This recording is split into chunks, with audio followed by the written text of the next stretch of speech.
Well, I'm thrilled to welcome the Speaker of the Texas House of Representatives, the Honorable Joe Straus, to the University of Texas, in particular to the College of Liberal Arts. We know that this is a very busy time for you, Mr. Speaker. We very much appreciate your willingness to be here to carry on this conversation with Jim Henson. Speaker Straus needs very little introduction to this audience. He was elected by his colleagues to preside over the Texas House of Representatives in 2009 and reelected for the job this past January by a wide margin. One might be forgiven for wondering just how happy he should be about being chosen as Speaker again. He is charged with leading the House through the worst budget situation in memory, with managing the combination of chess game and cage match that is the redistricting process, and managing a level of partisanship in the legislature, particularly in the House, that is unprecedented in modern Texas history. But he did take the job again and has managed it with an air of equanimity that makes him seem immune to the storms raging around him. Perhaps we'll learn about how he managed to do this today.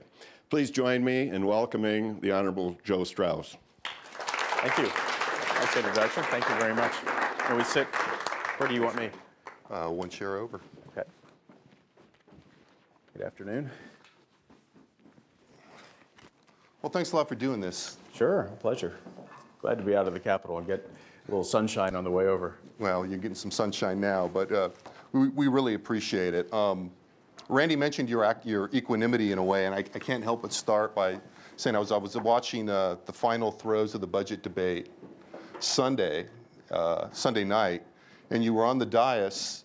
You seemed almost preternaturally relaxed, even sort of smiling, even a little bit of laughter at a time when a lot of people seemed they were about ready to drop. How'd you feel at the moment? Well, I guess by Sunday night, and I have to mention that Chairman Jim Pitts, seated over here, and Chairman Todd Hunter are with me today, and with a strong team of pros in the House, it's easy for me to be relaxed. And Chairman Pitts did a masterful job of passing the budget through the Texas House with 98 votes. Took 76, he got 98. So why shouldn't I smile? He did a great job, and I think also by Sunday night we had already had quite a bit of debate. Hundreds of amendments had been discussed. We've been working on this budget for over a year, and so I was very confident in the outcome, and I could see by that time that the tone of the debate, even though there were strong disagreements along the way, as there always are, the tone of the debate was civil and respectful. And so I was very much at ease with where we were and how the House budget was progressing. So you were pleased with the process, even? Very pleased with the process. More pleased with the process than with the product, really. And the process lives on. It moves on, and it's a very natural cycle that we're going through. This session of the legislature is a session where the budget begins in the House. We alternate between the House and the Senate. And so we've put in a lot of work. And Chairman Pitts and the 27 members of the Appropriations Committee have done a remarkably good job. Well, let's talk about the budget then. I want to touch on some other things, but since we're on that, the budget comes in at about $164.5 billion, probably give or take, with a $12.3 billion. Mostly take. Mostly. Sure. With a $12.3 billion reduction in spending. Now, beyond the fact that it's through the process, how satisfied are you with the bill and the priorities reflected in it? Well, I'm satisfied that the House has said its piece. I'm satisfied that the House has worked very well under some tough constraints this time.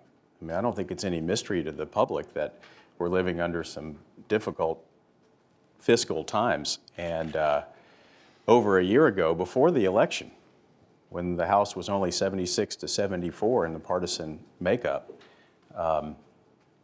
we discussed, and Chairman Pitts and I decided, that we should develop a budget going forward that we knew was going to be very tight, and that we should not spend money that didn't exist, that we shouldn't raise taxes when we're hopefully at that time, hopefully becoming going on the path to recovery.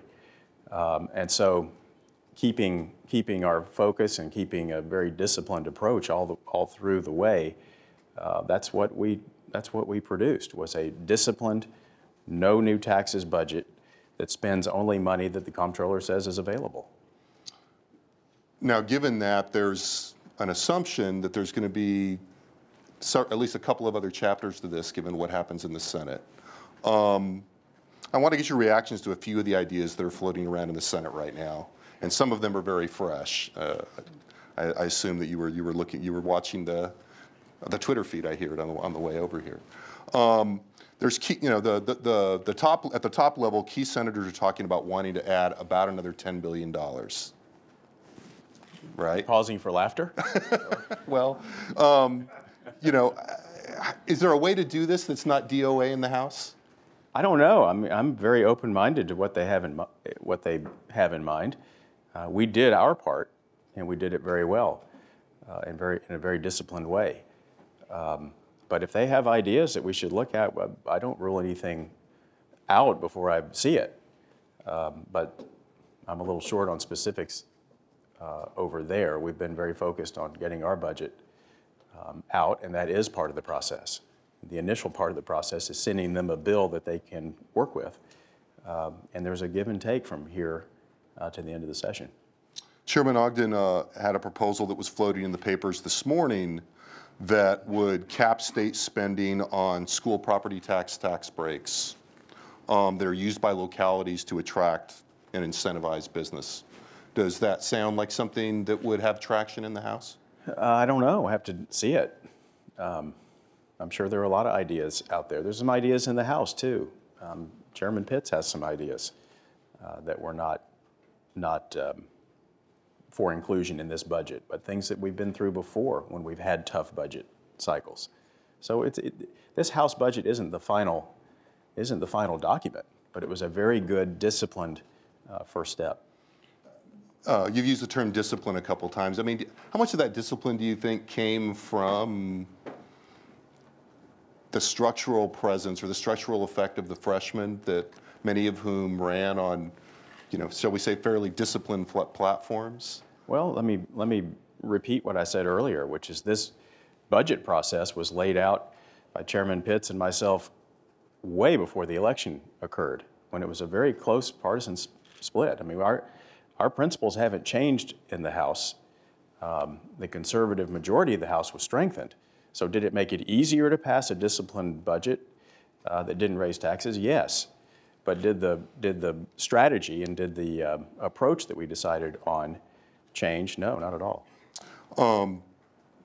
Yesterday, Senator Patrick, and then this, you know, just a little while ago, apparently, Senator Ogden have both talked about this notion of a structural deficit and doing something about the margins tax. There have been a couple of different things floated around on there. I know that when you talked to Evan Smith in the Trib Live talk, the notion of a structural deficit came up. And I think the way you answered that was to say, as we've worked through the process, we're kind of getting our heads around that notion. Has your thinking evolved on that? Do you think there's any chance of revisiting that notion of what to do with the margins tax in the House? I don't think in the next 54 days that there's much chance of that. I do think on day 55 and after there could be. We only have a short window of time to write a 2-year budget. I think we're making enormous progress in doing that. But the question about long-term fiscal stability in the state's a very good one. It's one that we're going to have to focus on once we get our work done this session. But it is a discussion worth having, and we will have it. Do you think that's something that gets done in the interim, or? Most likely, yeah, I think so. It's not something you want to do hastily because there's so many implications when you start tinkering with taxes on business and our employers and our drivers of economic growth and success in this state. So it's something that has to be thoughtfully done, and it's not just the margins tax. I think you have to take a look at what services Texas government decides to provide and how much we can afford and how we're going to pay for them, who's willing to pay for it. I want to ask you one more question about the environment in which this took place. There was an odd situation in the Appropriations Committee a couple of weeks ago when the governor's reps were representatives were arguably no-shows at an appropriations hearing. And then there were last-minute negotiations the following day on the use of, or it looked from the outside anyway, maybe you can correct me, negotiations on the use of the rainy day fund for this year, for this current year's budget shortfall that did seem to actually impact what would happen for the next biennium. Now, one of the metaphors that recurred a lot in the budget debate in the last, or over the weekend, was the sense that people felt boxed in to the situation, physically boxed in. Now, allowing for the fact that we do have checks and balances, et cetera, how big a role was the governor's political position on this serving to constrain the legislature on both sides? You're talking about on the rainy day fund and the use of on the rainy day fund and overall in the budget, on revenue, sources of revenue? Well, just going back to the use of the rainy day fund to balance our budget for the fiscal year we're in right now, which I don't think the public largely understood. We were, what, Jim, close to $5 billion short, $4.3 billion short of making ends meet by the end of the summer. Yeah, there was a now problem. And we had cut the members of the LBB that Jim's a member of and others, and the governor, lieutenant governor, and I had worked very hard over the last year or so to institute cuts in the current budget. And we called for a 5% reduction from agency spending and then an additional 2.5%. We left out some of the fundamentally important programs like the Foundation School Program and some other health and human services that we thought was appropriate to leave outside of this reduction effort. But that saved about a little over $1 billion, leaving us another $4.3 billion short. And we asked the governor and his staff and anyone, really, anyone to come to our aid, was suggested further cuts to get us through this this year.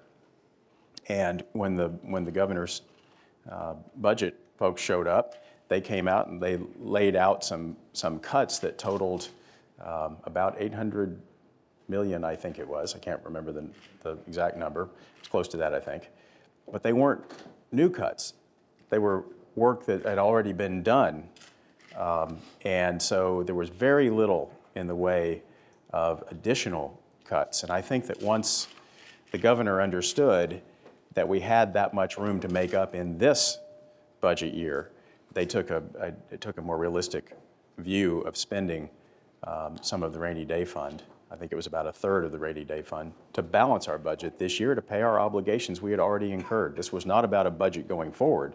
This was paying for our obligations and our what would be debts in this current year. And so it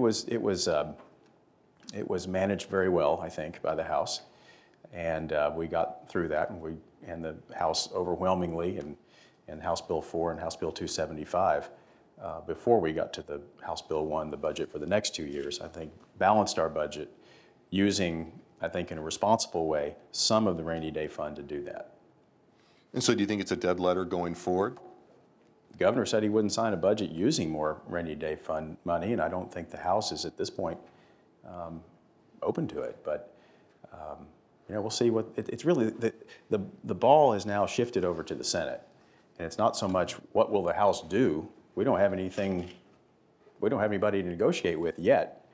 Let's let the Senate do its work, and then we'll get together and work it out the way we always do. Do you have any expectation that they'll want to get into the rainy day fund? I mean, you left them out of that equation. I don't know what they're going to want to do. I mean, they're talking about $10 billion of additional spending. I don't know where they're going to find that. Seems hard to imagine them doing that without it, to some degree, right? It could be. I really don't know what they're thinking. I'm not being evasive here. I really don't know, and I want to give them a chance to do their work, and then we'll get together and discuss it. Another point that's made a lot in the discussion over the state's fiscal situation and the positions taken by a lot of House members, particularly in the context of very, I think cuts that everybody admits are painful to some degree, is that this is what the voters were asking for. We've done some polling here in the UT Tribune poll that I'm sure, most people have seen, I'm sure you've seen, that shows, kind of a divided opinion, a certain split personality among voters who say, don't raise my taxes, but don't cut my services. We've also seen, though, a little bit of movement from the campaign season to the governing season, in which people, the more concrete you get about cuts, they get more negative about it. Not a lot so far, but we'll see where they are next month. Do you have any sense that you might do what you think the voters wanted and then find that once the ideas became concrete, they might change their minds? Well, it's natural for politicians to try to do what the voters want us to do. And if we're sent conflicting signals, it's confusing for us. But I don't think there should be any confusion about one thing, and that's beyond the Texas budget. If you look at the federal budget, the message was sent loud and clear that deficit spending and a completely undisciplined, bloated government is with trying to fund unsustainable programs is over. And that was the message sent, I think, by the election. It trickles down to state government too. And we are, I think, I've used the term disciplined, but I would say we are very cautious with our budgeting in Texas and have always tried to be. But to your point about the public not wanting services cut, well, of course we don't want services cut. We want more transportation spending. We want to take care of our infrastructure. We want to make sure that our schools are funded well. We want to make sure that higher education is advancing the way we want it to. We want to take care of our most vulnerable citizens. All of those things are things that Republicans and Democrats want to see done. But I think that the signal that we've heard as Republicans and fiscal conservatives is you do what you can do, you do it efficiently, and you don't overspend. You don't spend money you don't have. The federal government has given all government a bad rap. They have been completely undisciplined and have had no ability to rein in some of the entitlement programs that I think the Republicans in the U.S. House are finally taking a serious approach for. And it may not be very popular with the public, but these days and these times at the federal level and really around the world fiscally, if you look at other countries, Greece and Ireland and maybe Japan, these are times that require some approaches to government that may not be very popular in the short term. Although it's hard to see Texas as quite as bloated as the federal government in terms of, the magnitude of cuts. Right. We've been careful. We've been cautious over the years, and we will continue to be, so that we aren't in a situation like Ireland's not a wonderful place. Love to be there, but we're going to manage our affairs very carefully and prudently, and Texans are an innovative population. We'll be able to deal with this the way we've dealt with problems in the past, in the recent past. In 2003, we were able to get through a rough patch. We've had problems in decades past with energy crises and world wars and depressions, and so Texans will survive. We're innovators and we're survivors and we're risk takers and we're people that don't accept failure. Well, do you think then that if a budget passes that is closer to where the House is, say, even say the Senate finds another $10 billion, we're still looking at a decent amount of cutting of existing programs, right? I'm not so sure about that. or at least a slowing of growth, shall we say. Yeah, well, Texas is growing, and it does cost more money to provide services to a growing population. I'm not sure exactly where the break-even point is on current services, but it's not gloom and doom. I mean, we passed a frugal budget, no doubt about that. I think there may be ways to negotiate with the Senate later and maybe find some common ground somewhere. I hope so. But it's not gloom and doom. We will survive this. I do think there is concern going forward, though, that if we can find a way, and I think we will, through this next 2-year budget cycle, we need to have a serious discussion immediately about the next 2 years, because that's fundamentally, I think, the next phase of this, is to look long-term in Texas and to look at some of the things that we are ignoring now, transportation infrastructure and water development for our growing population areas. So we're not done here, even if we can put this budget together that gets us through the next 2 years. We still have some long-range thinking and planning to do. You think taking the stimulus money last time just put off that discussion? Well, it made it easier. I remember the first day I was serving as speaker, the first question that the media asked me at my door had something to do with about a $6 billion shortfall. It surprised me. May not have taken the job if I had known that. Congratulations. But so the stimulus program came along, and by the way, the stimulus is an ingenious term. Whoever came up with that, I wish was working for me, because it really wasn't meant to be a stimulus program. It just helped sell it. What it was let's keep these states afloat program. Texas wasn't in as serious a predicament as other states were, but because we do pay federal taxes, we were eligible to receive some of the funding. And so we were able to plug holes intelligently, at the same time reducing general revenue spending in our own Texas budget for the first time since World War II, I think.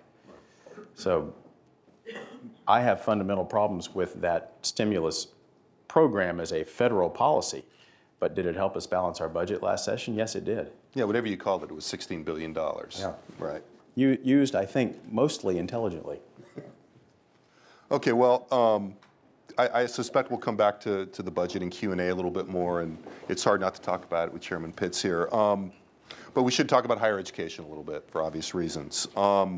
Now, the funding cuts in HB 1 have some pretty significant cuts at this stage to state funding for higher ed. Reduces higher ed funding by about $600 million, again, give or take, with UT, for the people in the room, projecting about a $50 million hit. The other thing has gotten a lot of attention in that budget. 59,000 fewer students would get Texas grants under the House budget through the next biennium. Is there any will in the House to ameliorate that, you think? Oh, I think there is. Absolutely there is. And how we're going to do it, I'm not quite sure yet, but Texas grants and for the private schools in Texas, the TEG program is very, very popular in the House. So those are things that I'm sure will be priorities if we get to the point where we can free up some other money or find ways to find some room to fund programs that are important to the members of the House, and those two are way up the top of the list. You know, we had our last guest was Chairman Branch, and we talked quite a bit about higher education. You know, I'm wondering what you think the kind of broader perspective on higher education is, because I think, particularly for those of us that work in the business, but I think also for students, it seems like higher ed in the state has been put in something of a vice. That is, on one hand, there's been a steady decrease in the amount of higher ed budgets, certainly at UT and at most institutions, that come from the state. On the other hand, there's increasing political pressure because of rising tuition. How is one supposed to negotiate that? From your perspective or mine? Well, I'm asking you, and I have a sense of what you may say to that, but. Yeah, I mean, we do the best we can. Let me just make sure I get this in. I am a huge fan of your chancellor, Dr. Figueroa. He's a very good personal friend of mine. His most recent previous position was was leading our UT Health Science Center in San Antonio, which is my hometown. We were very good family friends, and I think he's doing a terrific job running the system. President Powers, I think, does a great job for the University of Texas here. But to your point about higher ed funding, you know, I think the institutions have done a relatively good job, broadly speaking, of working through some times of fiscal constraint. Raising tuition is something that they've done that I haven't been a particular critic of. Others have been. You don't like it. You don't like it when tuition rises. I don't like it. But I think, you know, in some cases it's been necessary, and I don't think that they've been abusive, and I think it's unfortunate that it's been necessary, but it has been. And my understanding is that most campuses who have raised tuition, it's been largely because the students wanted to, because they wanted more services and more. There's been fees that have been raised, for instance, at UT San Antonio, UTSA, led by student. The students called for it. So I still think that an education at a UT system institution, bless you, is a relative bargain, and hopefully we can keep it that way. You know, you're not really. That's not the only position on rising tuition, though, right? That in fact, there is a lot of criticism of rising tuition, and it. Speaking for myself here. Sure, yeah, sure. Yeah. You know, I guess the broader question, and this is. And I didn't register a vote in favor of rising tuition, by the way. No. But it is understandable under certain circumstances. You know, what do you think of the long term? If you look at some of the recent criticism and kind of out there in the ether of higher education in general, of its role in Texas, do you sometimes think? I mean, I'll put it this way: I sometimes feel that part of the problem in making the case is that there hasn't been a sustained case made for higher education by a broad swath of the leadership. I mean, you speak very well of it. You know, Chairman Branch, was very supportive. But I think there are times when there's a stream of thinking out there in the political culture that doesn't value higher education as much as you do. That certainly isn't the case in the Texas House, which is the area that we're responsible for. And I would remind you, in the last session of the legislature, we passed groundbreaking Tier 1 funded research to bring up other campuses in addition to UT and A&M to Tier 1 status. That was one of our greatest accomplishments last session. So I think you may be referring to some of the stories that have been in the paper about separating research and trying to produce a low-cost that would be an example. Degree. Sure. I can't. That to me seems like unnecessary turbulence. It didn't come from the House of Representatives, and I don't think it reflects the thinking of the House. Let's go on to something less controversial. How about redistricting? Oh, great. So have you seen any maps you liked? Well, I've seen a map that includes room for 150 House members. Actually, I haven't even seen those maps, but we will soon. I know that Chairman Solomons is working hard and consulting with the members, and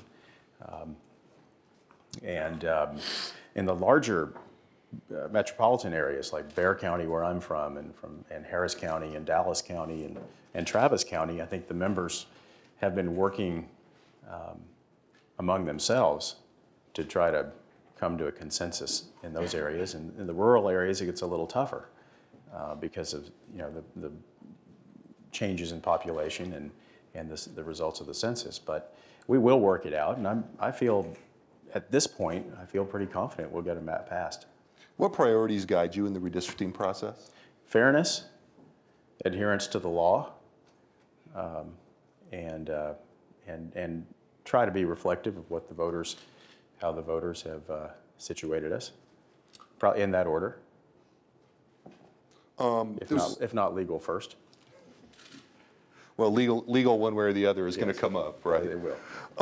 There was a story in Politico this morning, and not that Politico is the end-all, but the story did raise some eyebrows and did echo things that I've heard sort of off the record in the last few weeks, that there's been a lot of infighting, in particular between Congressman Barton and Smith, and that this is sort of rippling through the Republican caucus a little bit.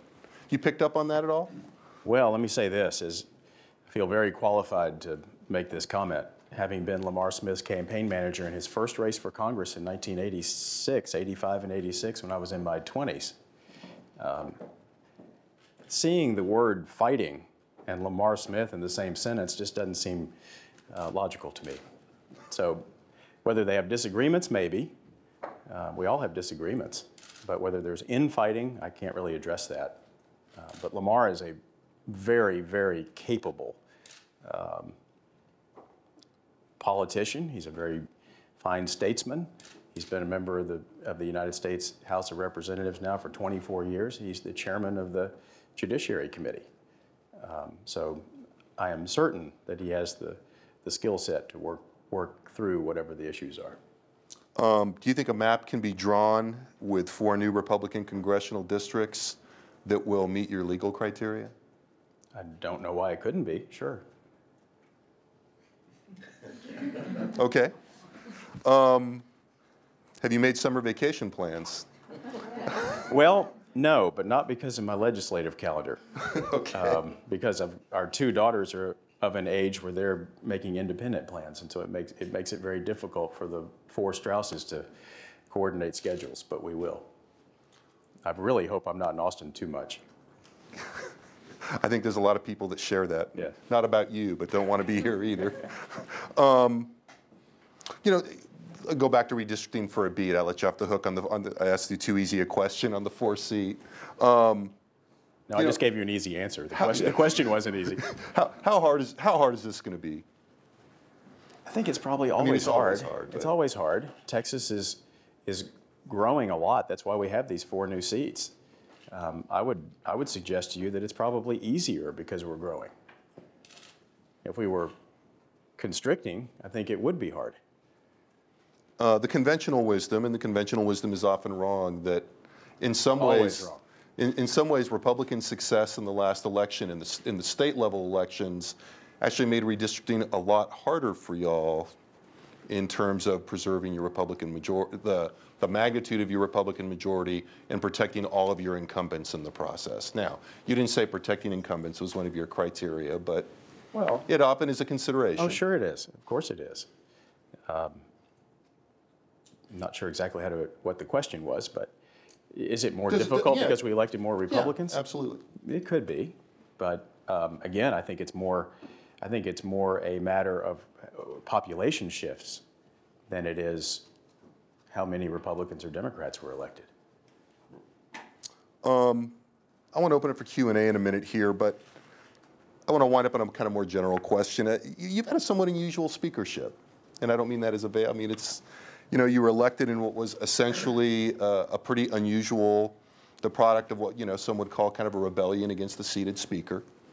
Then reelected amidst what historically seemed to me to be an unusually public election for speaker. This is usually something that's the ultimate kind of inside baseball game. We had done some interviews for a project here on the election that resulted in Billy Clayton becoming speaker. Mm-hmm. And that was just, doing the research on that was an incredibly internecine, internal manner of really political allegiances. Right. And then here you are having what is essentially kind of a public battle waged among interest groups over your reelection. Can you give us a sense of what the job's been like? From the outside, it seems like a very unusual tenure and one that must be different. But just kind of a personal level, what's it been like to be speaker? Well, I don't do anything Right the conventional or easy way. I mean, to me, it's been mostly a pleasure.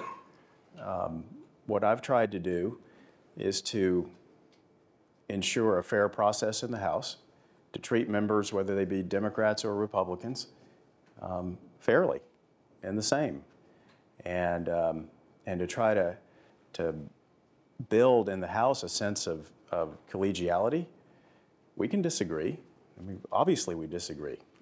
We're sent there to represent our districts, and my district in suburban San Antonio is going to be far different from a West Texas rural district or a district down in the Rio Grande Valley, for instance. But it doesn't mean we can't conduct our affairs civilly and with the best interest of our constituents in mind. And I'm a believer in the process. I think if you treat people fairly, if you allow everyone the freedom to speak and to participate and to contribute, we work through our problems. Sounds like you've liked it. Well, and it's a challenge. And some people, I'm glad you didn't ask me if I'm having fun. That's the question I get at home a lot. And you know, I usually answer that question as, well, some days it's not fun, but it's always fascinating, and it's a real privilege to be able to do this job. And I have a lot of confidence in the other House members, especially the leadership team like Chairman Hunter and Chairman Pitts here, that make my job a lot easier. Well, thanks a lot for coming. I want to open it for questions. Please give Speaker Straus a hand. Thank you. Okay, we've got a microphone over here in the corner and then another one over here. So if you'll raise your hand in a way that I can see. Let's start right here. And please, so we can get as many people in, and the speaker has a pretty hard time he's got to leave. So please make your questions as succinct as possible. Mr. Speaker, thank you for coming here today. Where are you? Right here. Oh. It kind of troubles me that the majority in the House is using their position to push ideological and non-substantive agendas. And I reference voter ID without reference to ballots and sonogram bill without exceptions for rape and incest, and also guns on campus, which is very important to me, without allowing schools to choose for themselves, as I've seen the majority of students and faculty are against concealed carry on campus. Do you feel that that's what's happening, that your House is pushing an ideological agenda, and do you agree with that? Well, I think the House is considering bills that the governor has called emergency items. The guns on campus bill hasn't been considered by the House yet. I assume it will be at some point. The voter ID bill is a bill that's been on the floor of the House, I believe, every session that I've been here for, and either has passed the House or would have passed the House had it come to a vote every session that I've been here. The sonogram bill, the House voted for it 109 or 113 or something, you know, a huge majority supported it. So I'm not sure that you can ever eliminate bills that one person might say are ideologically driven. But there are 4,000 bills that have been filed this session, which I think is down some from what it normally is. You referenced 2 or 3 or 4. It's not all we do, but I think every session there are going to be agenda items of one faction or another that find their way to the floor, and the people speak on them.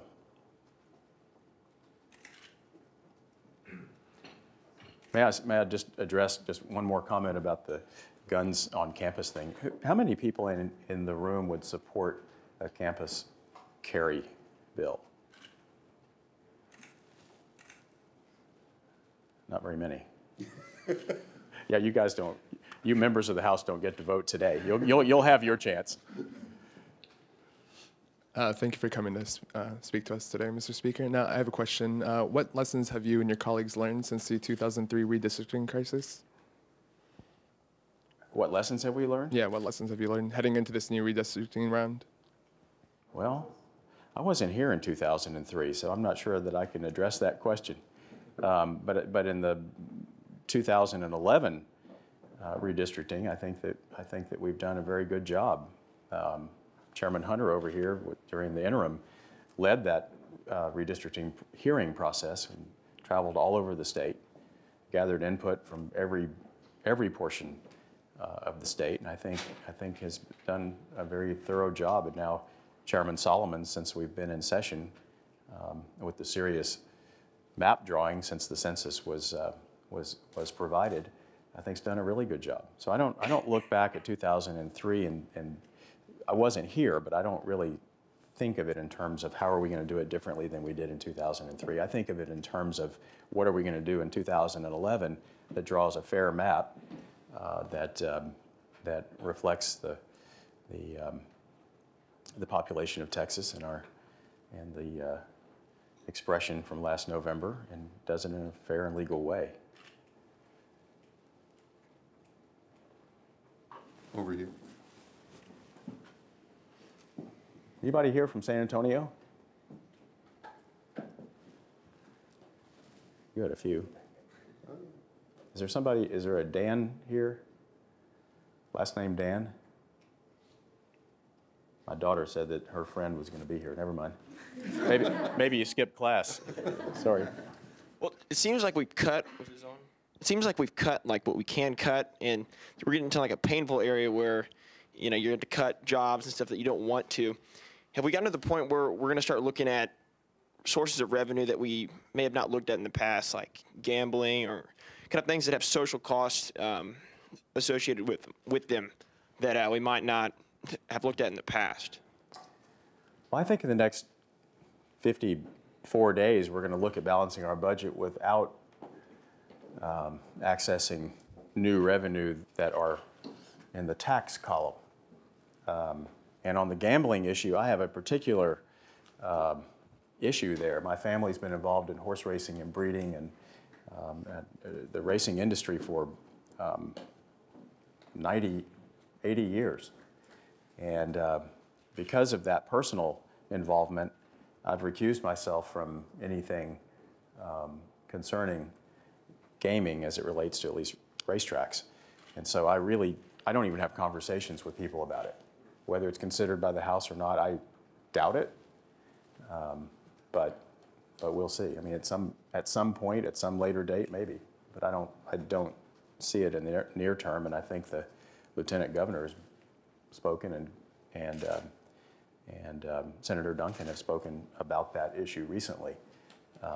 I'm clearly not opposed to it, but also I'm clearly not engaged in that issue. I want to follow up on that just a little bit. I mean, do you see if things get really tight, arson taxes and or increases in these kinds of, sin taxes are essentially what you're talking about, drinking, cigarettes, et cetera. Is that the most beer, likely? I'm on campus. You're going to get me to touch that one? Well, Unless things have changed. Well, people would be more likely to pay it here probably without. Maybe so. I'll take that as a no. I don't see it. I really don't. I don't think we're in the tax raising mode. All right. Other question? I see no students. Oh yeah, over here. The reporter's almost jumped. Thank you for coming. They get that way. So there was another article today I saw online about another murder on the border over in California. I was just wondering if you ever speak with the governor about what Texas as a state can do apart from the federal government to secure our borders better. Yes, we've talked about that a lot. I know it's a real priority for this governor, and it is for the Texas House. We are somewhat limited in what we can do because of the resources of our state relative to thousands of miles of border with Mexico. The federal government has not met its responsibility in terms of border security, in my view. They started to make some baby steps that direction. I hope they continue it. I'm not confident that they will, but they need to. The state, through our limited budget in the last several years, has spent several $100 million to do what we can do with state resources to back up local law enforcement, and we will continue to do that. But is it an answer? Is it sufficient in the absence of federal action? I don't think so, but we will do what we can, and it is a priority of the governor's, and it is of mine, and it is of the Texas House.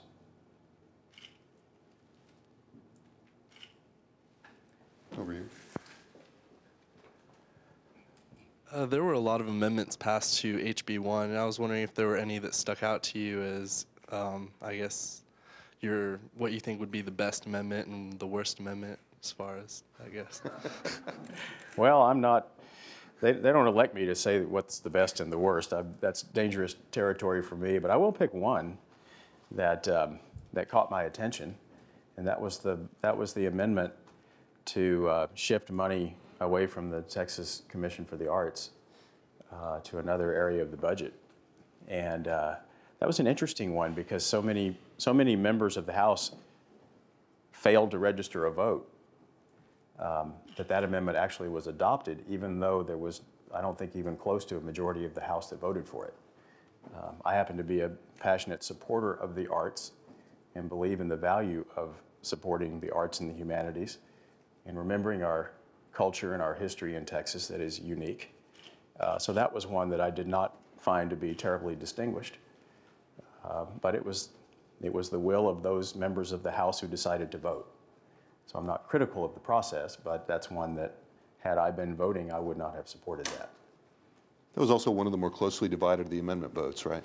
Yeah, I think it came up relatively early, and our legs weren't quite under us yet. Yeah, it was a little, well, let me follow up on the amendment process real quick then and ask you about what seemed to be an effective kind of parliamentary and legislative strategy that resulted in the sequence of amendments that shifted money away from family planning.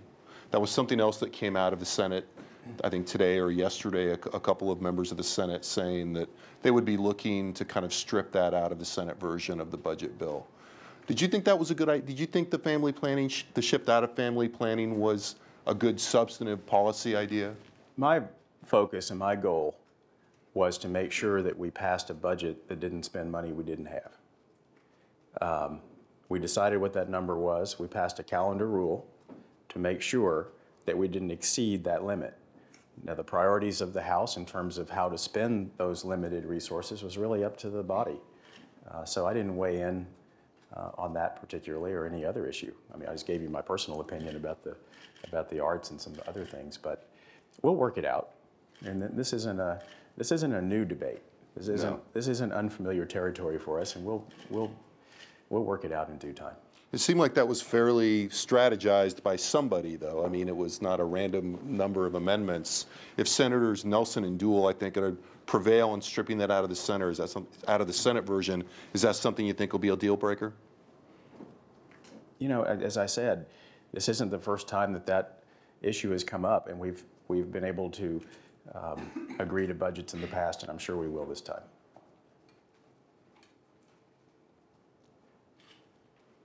I have to point out Samantha and Grace from my office are here. Thank you for providing some manpower to the Speaker's office, or woman power in this case. Well, I've just met Samantha. Grace is a great student. I'm sure Samantha is too, but Grace is actually in the class. So I knew Grace's mom when I was her age. Grace, would you like to just stand up? Reporters, Ms. Brooks. I didn't sign one of those consent forms, by the way, so I'm not sure this is. You're on the record, Mr. Speaker. I've heard you say a couple of times that you're not in tax-raising mode. You're not going to, don't want to tinker with new tax codes or changing tax codes in a hurry. Can I just nail you down right here on whether you think the House would or you would support fixing or changing the business tax, as Dewhurst and Ogden seem to be pushing? Is that dead in the water this session, or is that still an option? Well, I have to see what they have in mind specifically. What I was trying to indicate is that we are not of a mind in the Texas House to raise taxes. What they have in mind, I don't know. So I would be probably overstepping here to say that I oppose something or support something that I haven't seen.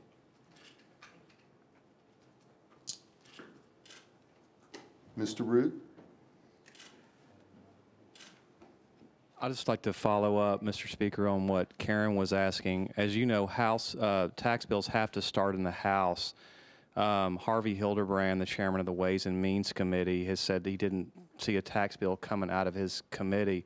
Would you see a fix of the franchise tax, namely to apparently shore up the loopholes that are draining, I don't know, $2 billion or something a year, something like that? Is that something that you would be okay with coming out of the House, which would be required for that to be fixed? Well, I'd say that Chairman Hildebrand said that he didn't see a tax bill coming out of his committee. He's been around a long time. I doubt that one's going to slip past him unnoticed. So I would say in the near term, I don't think that's going to happen. One more. Ross Ramsey. Do you think when you're on the floor of the House and they present bills like the family planning bills, is there any difference in the House, in practical terms between family planning and abortion when the House is voting? I mean, it seemed to have conflated those two issues, and the votes against family planning or to strip those services seem to be taken as abortion votes by at least some part of the House. I don't know the answer to that question. If they mean abortion, they should make that clear so that the members know what they're voting on. But I'm not certain how to answer the question other than to say I really don't know.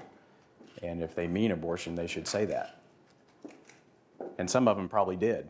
I think on some of those amendment debates, they did make it clear. So I think that may be fair game. I think with that, I want to actually thank Representative Hunter and Pitts for also coming by and issue an invitation here in front of God and everybody for you to please come and occupy the chair sometime. We'd love to have you. But most of all, I'd like to thank Speaker Straus for coming again, an extraordinarily busy time, and we really appreciate you coming. Thank you. Thank you very much. Be with you all.